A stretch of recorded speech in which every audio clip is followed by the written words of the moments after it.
여러분, 수도권에서 살기 좋은 도시 이러면 과천을 많은 사람들이 찝습니다. 그만큼 과천은 사람들이 살기에 아주 좋은 고장이다. 서울에서 멀지도 않고요. 또 서울대가 지척에 있고요. 그러면서 정부 종합청사가 과거에는 있었잖아요. 행정도시로 지금은 변해 있긴 하지만 그렇다고 하더라도 많은 사람들은 과천을 좋아합니다. 과천을. 그런데 과천의 전셋값이 이상하다니까요. 떨어지기 시작한 게 지난 10월부터 떨어지기 시작해서 벌써 10주째 연속 하락세입니다. 여기는 11월 23일까지 지금 마이너스 0.03% 떨어진 걸로 나왔지만 계속해서 지금 0.03 내지는 0.24까지도 과천은 떨어지고 있습니다. 10월 26일 날 0.24가 마이너스가 됐다. 이거는 사람들이 상상할 수도 없는 일이 벌어졌었거든요. 그러다가 12월 셋째 주에 0으로 보합세를 기록하다가 다시 마이너스로 나서기 시작했습니다. 그런데 여러분, 과천은 이렇게 떨어지잖아요. 나머지는 난리예요. 주변에 지금 아파트들 보세요. 안양이 0.56입니다. 서울은 0.61이고요. 성남이 0.63이에요. 김포는 1.09고요. 이렇게까지 올라가는데 과천만 떨어져. 과천만. 그러니 사람들이 과천이 왜 저러지? 저기 무슨 일 있나? 이렇게까지 이야기할 정도입니다. 실제로 과천시 원문동에 레미안 슈러 전용 면적 84제곱미터 지난 6월에 10억에 전세 계약이 됐습니다. 그런데 지난달에는요 1억 7천만 원 떨어져서 8억 3천만 원에 5층이 계약이 됐어요. 8억 3천만 원에. 야, 1억 7천만 원이나 떨어졌다는 거잖아요. 별량동에 레미안 센트럴 스위트 전용 59제곱미터 지난 7월에 7억 9천만 원에 18층이 전세 계약이 됐거든요. 그런데 지난달에는 7억 3,500만 원에 전세 계약이 됐습니다. 참 어이가 없죠. 유일하게 떨어지고 있으니까. 유일하게. 왜 떨어질까요? 이게 이해가 안 되잖아요. 여러분 보세요. 지금 전국의 전세가 다 올라갑니다. 이게 지금 한겨울인데도 전국 평균이 0.29예요. 전국 평균이.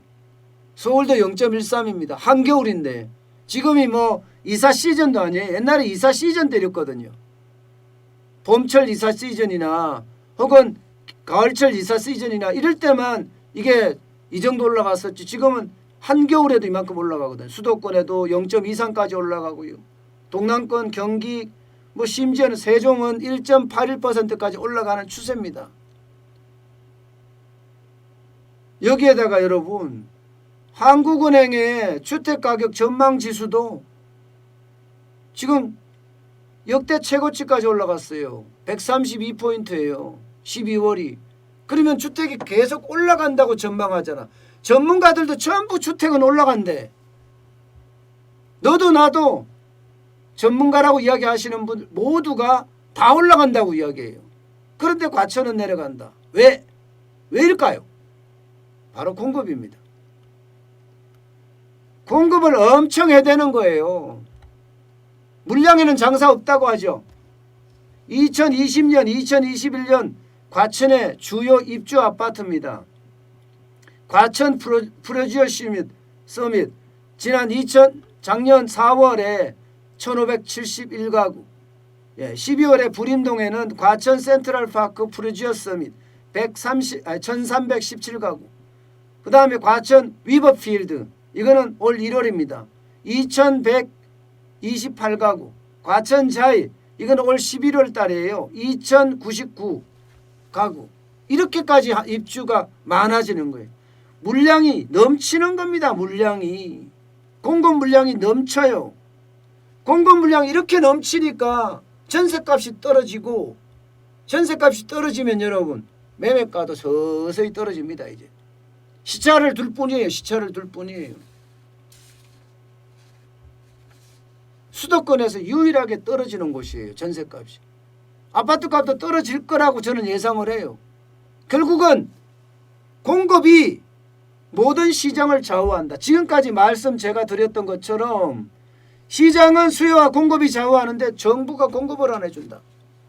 필요한 곳에 필요한 물량을 공급해 줘야지 공급을 안 해주니까 사실 부동산 시장이 개판 난 거다. 그렇게 제가 말씀을 드렸잖아요.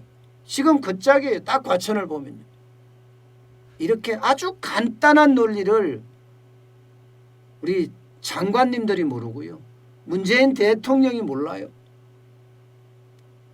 공급의 논리를 모르니까 시장의 논리를 모르는 거고, 시장의 논리를 모르니까 무조건 이념적 논리를 갖다 대면서 시장을 급박하고 있잖아요. 결국 여러분 올해도 부동산 시장 공급이 뭐 절대적으로 부족하니까 서울 공급만 하더라도 작년 대비 반토막 나 있습니다. 반토막. 공급이 절대적으로 부족하면 시중에 유동성은 넘쳐. 다시 말해서 수요는 계속 달아오를 수밖에 없어요. 근데 공급은 계속 부족해. 가격은 올라간다. 뭐 이건 너무 단순한 상식입니다. 근데 그렇게 될 가능성이 지금 굉장히 크다는 이야기예요. 지금 변창흠 국토교통부 장관, 여기도 그냥 김현미 국토교통부 장관의 정책을 개성한다고 하잖아요. 아마 그렇게 되면 결국 부동산 정책은 문재인 정부 내내 실패로 끝난다. 제대로 된 공급이 없으면 시장은 가격 폭등으로 이어진다. 이렇게밖에 말할 수가 없습니다. 그만큼 시장은요 복잡다기하기도 하지만 수요나 공급에 의해서 아주 단순한 차원에서 확 변하기도 한다는 이야기.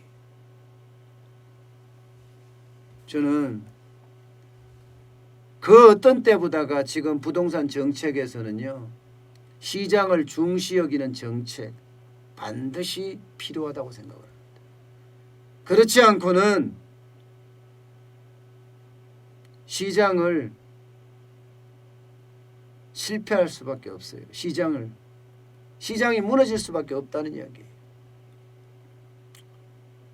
부동산 시장에서 단순한 이야기로 큰 상황을 지켜봐도 그죠? 결국은 수요와 공급이잖아요. 왜 그런 걸 모를까 참 답답합니다.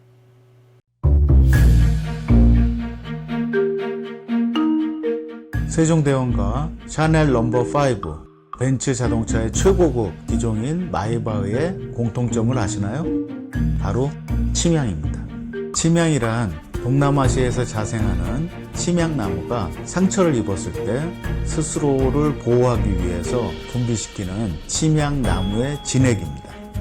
진침향은 태국산 침향과 러시아산 녹용, 그리고 국산 홍삼, 백봉령, 산수유, 당귀, 숙지향, 꿀로 이루어진 침향환으로 만성 피로나 또 스트레스, 기력이 저하된 직장인분들, 또 수험생들, 연세 드신 어르신분들이 드시면 좋은 환입니다. 진침향 여러분들께 자신있게 권해드립니다.